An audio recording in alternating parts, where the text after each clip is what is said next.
All right. All right. So, hello everyone on the call, and also those of you watching from our YouTube channel. Welcome to Region 5.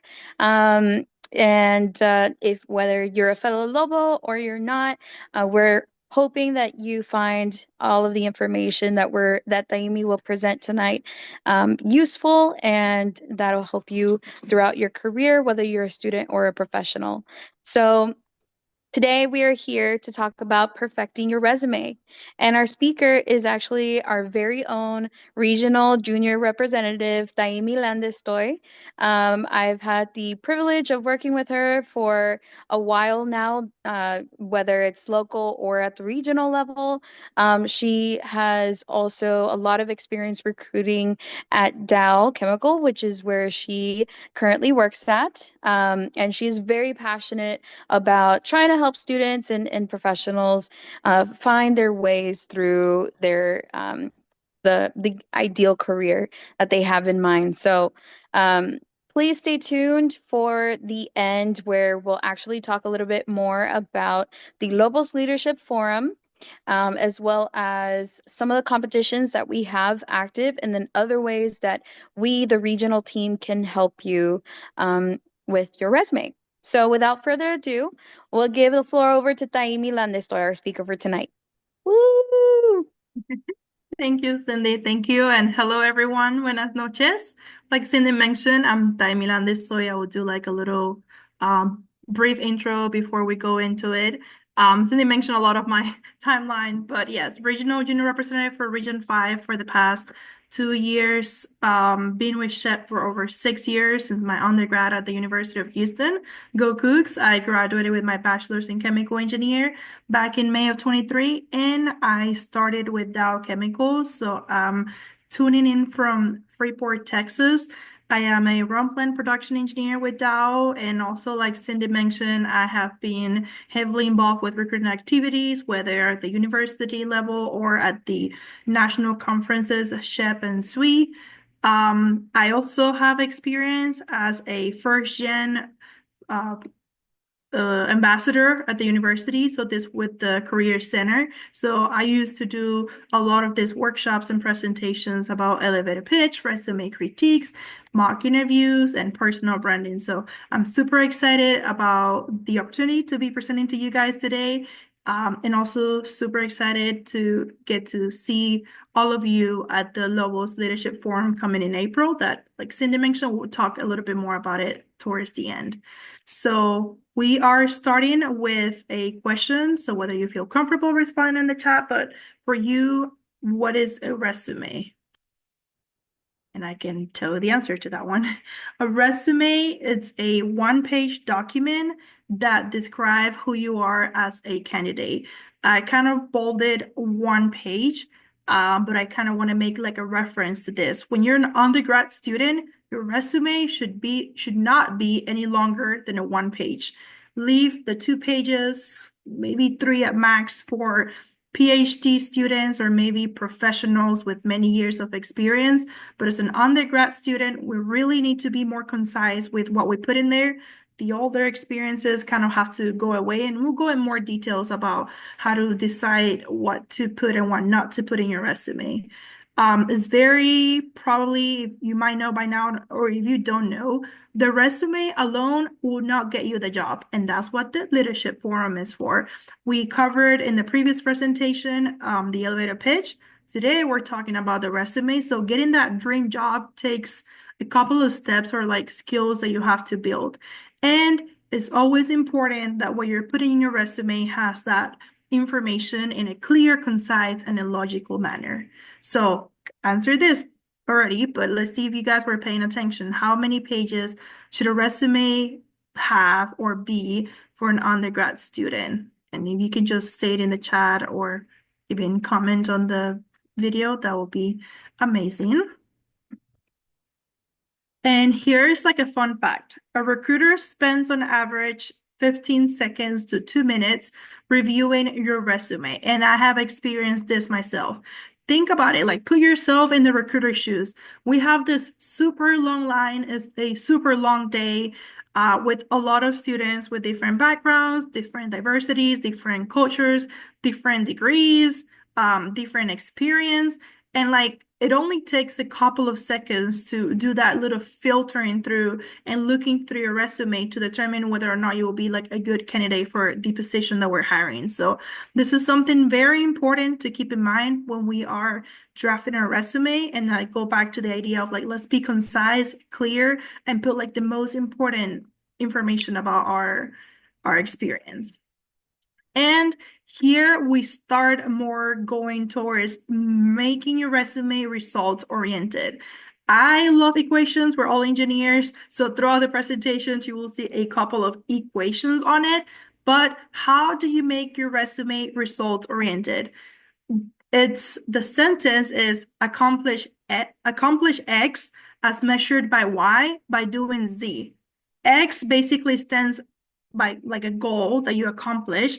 The Y is that numerical value that you are putting to that goal that you accomplish. And then the Z is like what action did you do? Like what task did you complete it? So every single bullet point in your resume should start with an action verb, like a strong action verb that indicate what action did you do? Then you need to focus on your individual contributions. We don't want to know what the group did as a whole. We want to know what you did as an individual, whether you were the leader, whether you went above and beyond to do something that someone else was not expected to do and they didn't do it. So that's what we want to see, the focus on your personal achievements. And then quantifying. As engineers, and as a recruiter, I want to see numbers, if it's not in every single bullet point that you have, in most of them. So we want to quantify and put numbers to those achievements that we accomplish. So now you guys are all going to become recruiter. And so let's say that I have this student A that comes to me with a resume that one of their bullet points says, optimize a tool reviewing operations by developing SQL code and VBA code that loaded larger sets of process data, enabling engineers and specialists to visualize the stability of operations. Then I have student B that comes to me and says, slash visualization time of process data 30% by developing a user-friendly interface using SQL and VBA. In the chat, which of these students would you hire? Would you hire student A or would you hire student B? See what I see. Okay. I love it that we're all on the same page. I 100% agree with you that we would hire student B. And if you notice, like both of this sentence have the same type of information. It's just the first one. It used to be the freshman version of me or the sophomore version of me, where we put like so many words to decorate the sentence. But as an engineer and now as a recruiter, what we want to see is one line bullet point, at most like 2 lines bullet points. I have the numbers, I have the task, I have my individual achievement in there. So that is a strong bullet point. Now we are going to break more the sections of the resume. This is a sample resume. Disclaimers, different schools might have different structures. At the University of Houston, I know the Career Center will provide like a template, and we had to follow that template in order to like be able to participate in career fairs and so by me presenting this template doesn't mean that you have to like follow 100%, but this is the most standard one that I have seen across the different conferences that I have attended, whether as a student or now as a recruiter. It's a very clean template, very clean order of like relevance of the things. So feel free to mimic, or if you have one specific for your school, feel free to apply that one as well. So what are the main sections of a resume? Of course, we want your name, your first and last name bolded. The biggest letters in the resume should be that top name, like your personal name, and then contact information right below it, like your cell phone number, email, and any like your LinkedIn link, or some other people even put like links to websites. They might have portfolios, or they might have some other websites they want to show some cool stuff they're doing. You can also put that in there. The education and expected graduation year. I'll break more the sessions in the following slides. So this is just more like an overview. Any relevant technical skills that you have, the work experience, engineering and non-engineering. I will go a little more in detail later. Any leadership or extracurricular activities. And then if you have any space left in there, honors and awards. This QR code, feel free to scan it. It has a good list of like really strong action verbs that would help you use like in your bullet points when you're creating them. So that way you can be clear and concise. So feel free to scan that QR code. So resume considerations. Now we're going to start breaking down the sections in the resume. So name and contact. Your name, like I mentioned earlier, should always be on the top of the page, and it is the information with the biggest font. So whether the rest of your resume is a font 10, 11, or 12, the resume, like the name portion should be like a 14 or 16 if you're allowed. Um, this is a good disclaimer that I learned as an undergrad. The city and state portion, I will say only keep it to, this is how I see it as a recruiter or when I was a student.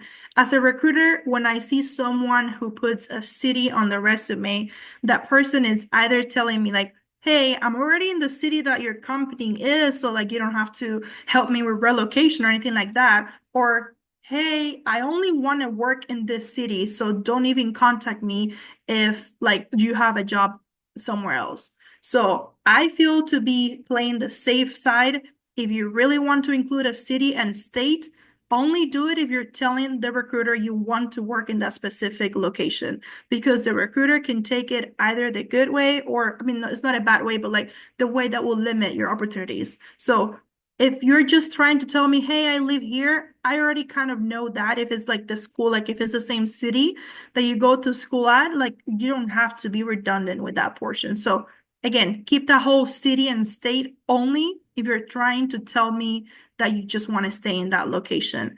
The other thing is using a working phone number. I don't know how many people never update their resume and they keep using phone numbers from when they were in high school, and maybe that changed. But the other thing about your phone number is making sure that you set up your voicemails, because in conferences, whenever you meet someone, maybe that someone wanted to schedule an interview by the end of the day with you, and you are not able to answer the phone because you're doing XYZ. So if you don't have those voicemail set up, guess what? You missed that opportunity. So make sure that you have that professional voicemail set up. The other part is list a professional email address.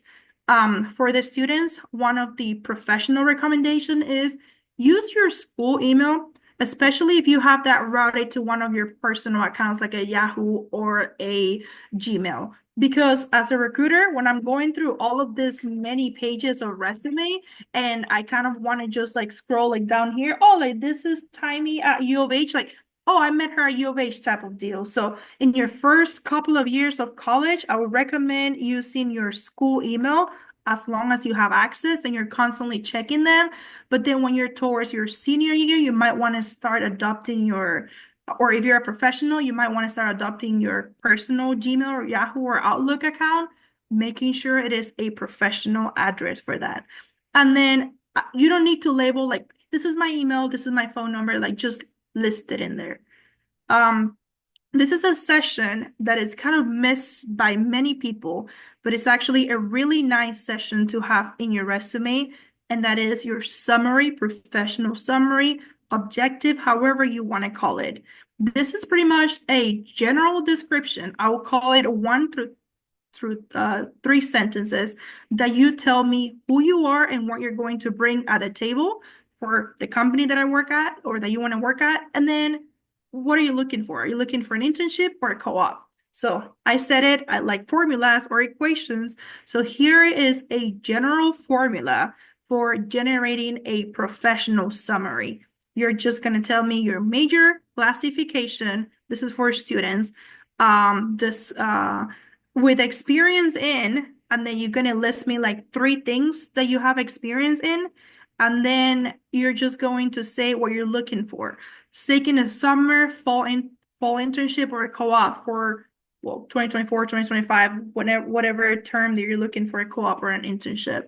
So that is the general formula. Believe me, I used to have like a whole essay type of deal on this summary and objective section, and that did not get me that far. So objective is a very simple 3 sentences. An example will be like sophomore chemical engineer with experience in R&D, customer service, and project management, seeking a summer internship for 2025. That will be like that.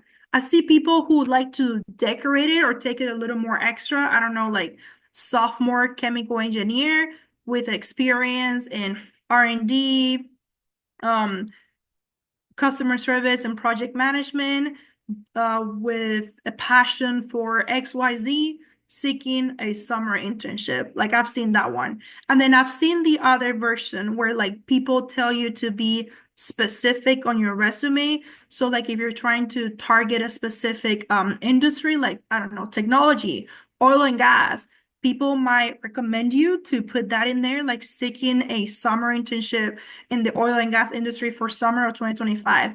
I will tell you why I don't dislike it, but I don't quite like ever did this as an undergrad.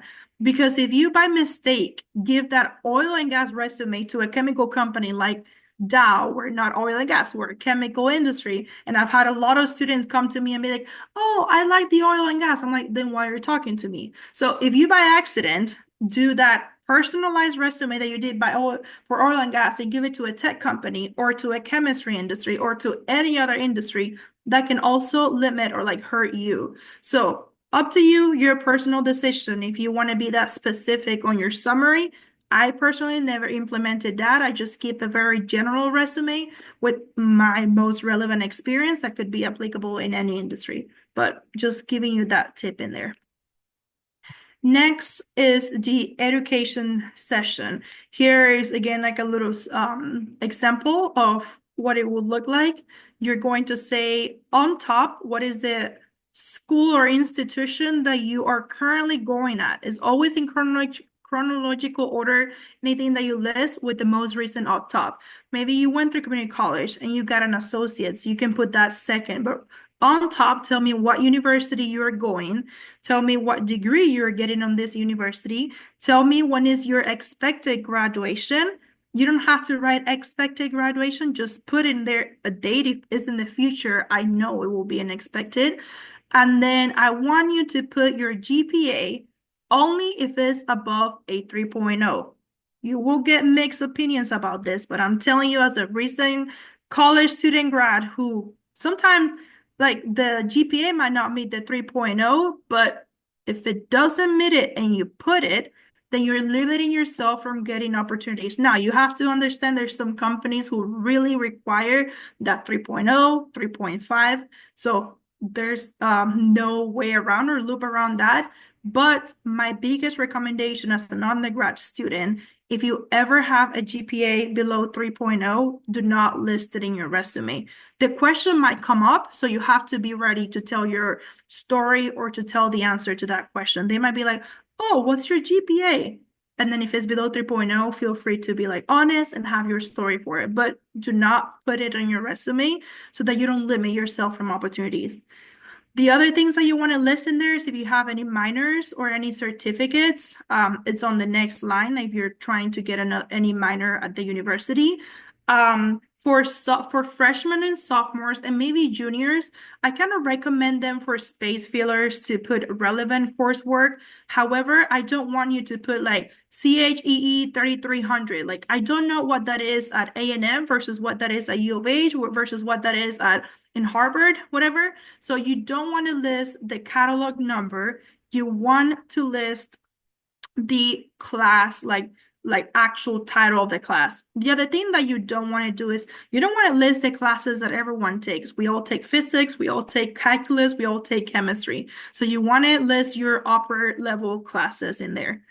And the last tip about the education is to not include your high school information past your sophomore year of college. So if you're a freshman and you come talk to me and I see high school, you will be safe. But if you're a sophomore, junior, senior, I don't want you to put like CHEE 3300. Like I don't know what that is at A&M versus what that is at in Harvard, whatever. So you don't want to list the catalog number. You want to list the class, like the actual title of the class. The other thing that you don't want to do is you don't want to list the classes that everyone takes. We all take physics, we all take calculus, we all take chemistry. So you want to list your upper level classes in there. And the last tip about the education is to not include your high school information past your sophomore year of college. So if you're a freshman and you come talk to me and I see high school, you will be safe. But if you're a sophomore, junior, senior, don't really care anymore about you being top 10 of your graduating high school class. I care about what you're doing right now at the university that you're going. So only include high school information in your freshman year. After that, I'm sorry if you were the top student. What we're looking at is how you're doing in college now. So keep that in mind. Other sections on the resume are the projects. I want you guys to include in here both class projects or if you have any hobbies that you're maybe building a game, you're building a website, you're building like, I don't know, some STEM on kids or cars. Like there's a lot of people who are passionate about fixing vehicles or like upgrading their cars. So that's the type of projects that I want you guys to list in there, some STEM related or with your major or the industry that you want to go into.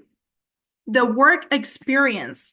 This is where I mentioned earlier. I want to see if you have them, both the engineering and the non-engineering. Please do not limit yourself from not putting the non-engineering.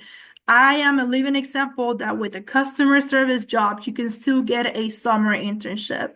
Because if there's one thing that we're looking as recruiters is someone who can be like versatile, like someone who can go from working in a restaurant to working in a completely all engineers type of background to someone who can work at a chemical plant where you have engineers, non-engineers, technicians, contractors. So yes, list your non-engineering work experience in your resume because that shows that you can work with different type of audiences.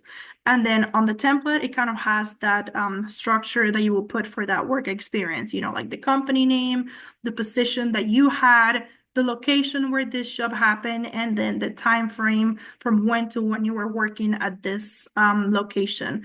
Remember that for all of these things listed in this page, you need those bullet points to be concise, to have that strong action verb, to have that whole equation of accomplish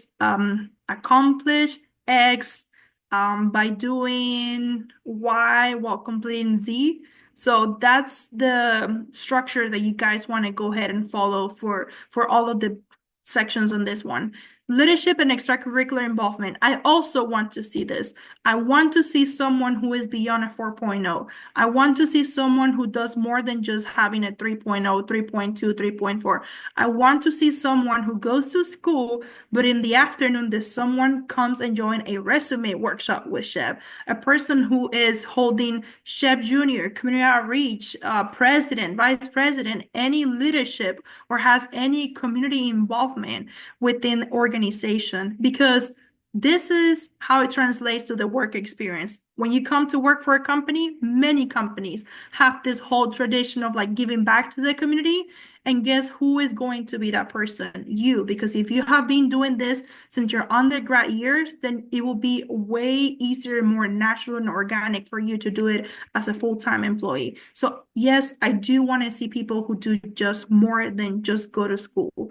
I want to see the ones who give back to the community. So making sure that you include those in there. It doesn't have to be titles that you hold, but like you want to list organizations that you're active with, not just organizations that you go to meetings. Like you want to list organizations that you volunteered, that you're part of a committee, or that you go more than just to the general meetings once a month.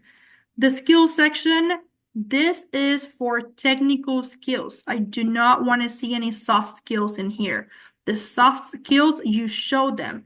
You either imply them in your bullet points, like work with a team of 5, the teamwork soft skill, led a team of 3, that's your like team management type of deal. So soft skills do not go on this section, only technicals. Any certifications that you have, any software, any hardware, and then languages that you speak. That's what is considered technical skills.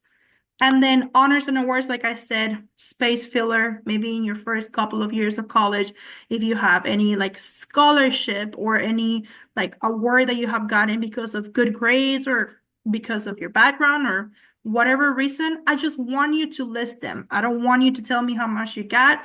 I don't want you to tell me like what was the award for, just name of the award and when you got it. It's like little sessions like that listed right below each other. So kind of wrapping up the resumes considerations, your do's and do not.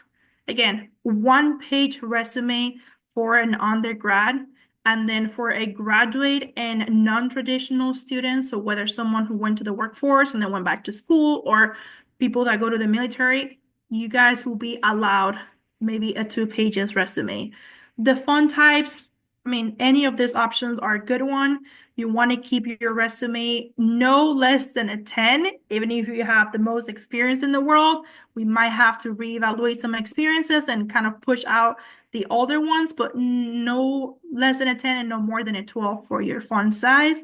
Then respecting your margin. I have seen resumes that are like, is there even a margin in here? So all four sides, making sure we have that margin. When you're submitting your resume through anything, either the SHPE National career portals or through your university career portals, always submit them in PDF format. So you definitely will have your Word doc version of it in your computer that you keep updating every so often. But when you're submitting it to anywhere, you're going to do that as a PDF, because when you do it as a Word doc, trust me, it does messes your formatting, it messes up a lot of things. So always submit them as PDF.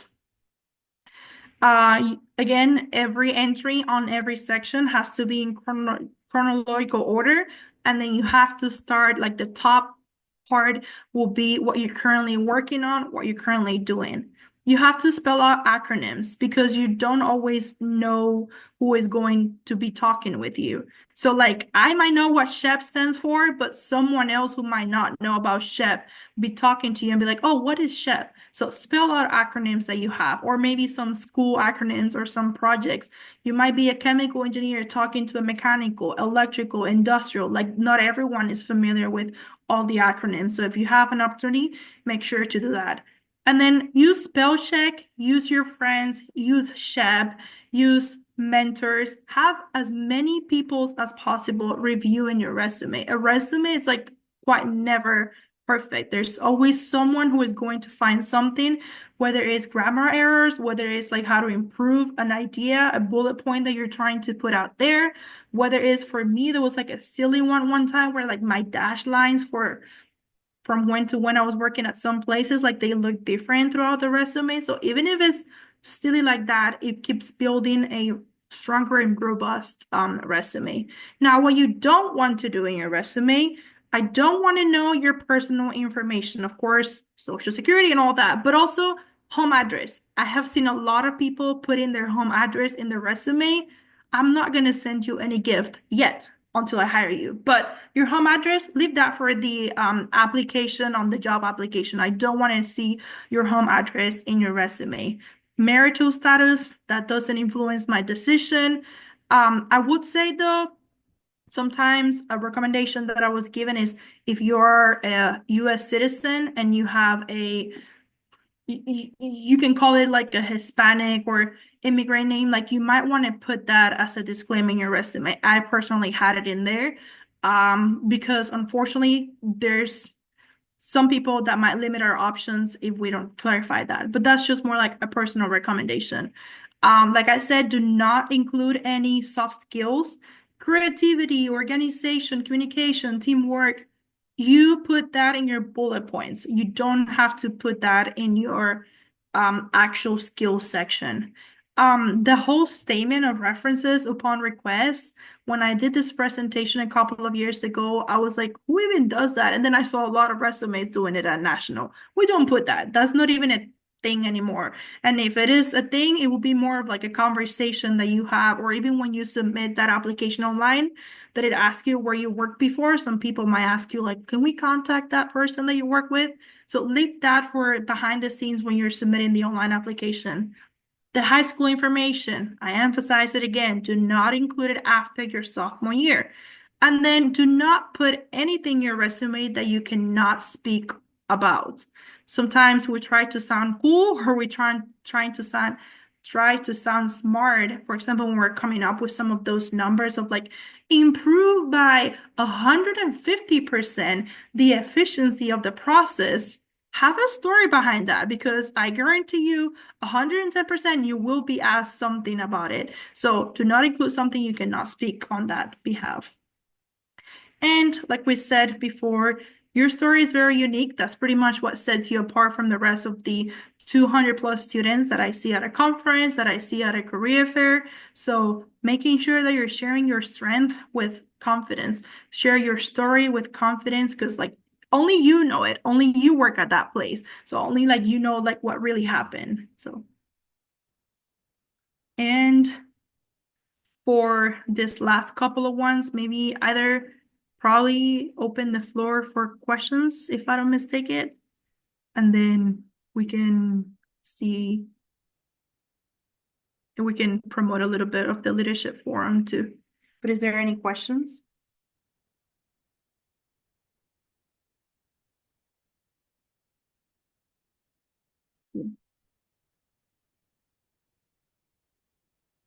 I can ask something.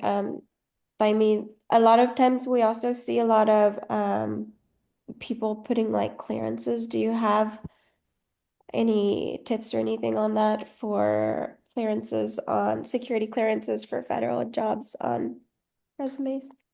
Yeah, I've been told similar to the whole like citizen portion, if you have that, add it because that's what I've been told.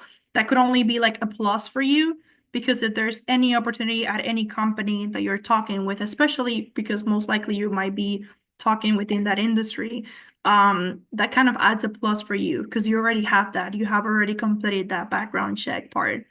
Though I think that goes back to the whole like if you're a citizen, but then the whole level of clearance that you have like added in there because it would just be mostly a plus.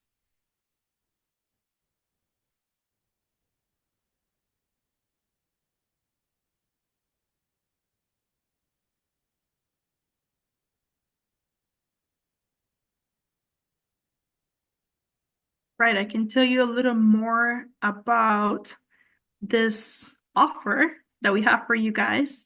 So between now and March 31st, you will have an opportunity to send out your resume to our regional team. So if you want to email us your resume, like please do so. I love reviewing resumes. So any opportunity that I have to review resumes and provide feedback, I'll be more than happy to do that. And then we have a lot of professionals of Region 5 and in the leadership team as well. So use this opportunity to send us your resume, whether you're planning to attend the Lobos Leadership Forum that is happening in April, or even if you just want to make sure your resume is up to date, or you might still looking for opportunities in the spring. Whatever is your reasoning, please, please, please send it over to us. Like I said before, send it as a PDF format so your um, structure, your formatting is not messed up in there.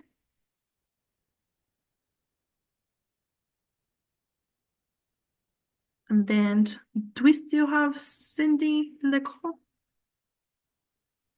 Not sure. In case you wanted to talk to us a little bit about the Global Leadership Forum. I can speak to it. Sure. So I'm sorry, I'm a little sick, so I sound a little weird. But the elevator pitch competition is one of the requirements for the Lobos Leadership Forum. I hope you guys have heard about the Lobos Leadership Forum. It's the new replacement for the RLDC that Region 5 will be doing. It's going to be in Dallas in April. We will be sharing the exact date and location very soon, but it's towards the end of April, and we hope to provide workshops and more valuable things for you guys in the Lobos Leadership Forum. It's catered to students for sure, but we also have a lot of stuff for professionals. We want to make sure that you guys have an elevator pitch, a resume, and interview skills ready for any career opportunities, any career fairs, any national, of course, national convention. And we only have a day to do all this. That's why we're asking students to take care of this prior to coming to the Lobos Leadership Forum. That way, at the Lobos Leadership Forum, we can focus much more on the details of, being in a job, getting a job, aside from the basics. This is what we're calling the basics. Everybody should have an elevator pitch, our resume, and have confidence in the interviewing process. So yeah, that's what the Levels Leadership Forum is about. And this elevator pitch competition is one of the ways that we're encouraging students to get their elevator pitches ready. And it comes with these prizes, of course. First place gets a registration for national convention. The second place will get $100 travel stipends to the Levels Leadership Forum. And the third place gets a $50 Shep Mercado credit. There's a lot more info about the pitch competition, like what we're asking students to do is to record themselves in a little 30-second video and send it to us so that we could provide you constructive feedback. There's more on the guidelines of this in our social media channels. So if you go to LinkedIn or Instagram, you should get the links to those guides there. Beautiful. Thank you, Marlisa. You, Daimi. I think that was the end of the presentation. So again, if there's any question, I know this is also like a very small group, so feel free to like feel comfortable to ask any questions or anything that you might have. Yeah, and let me stop the recording so Yep. people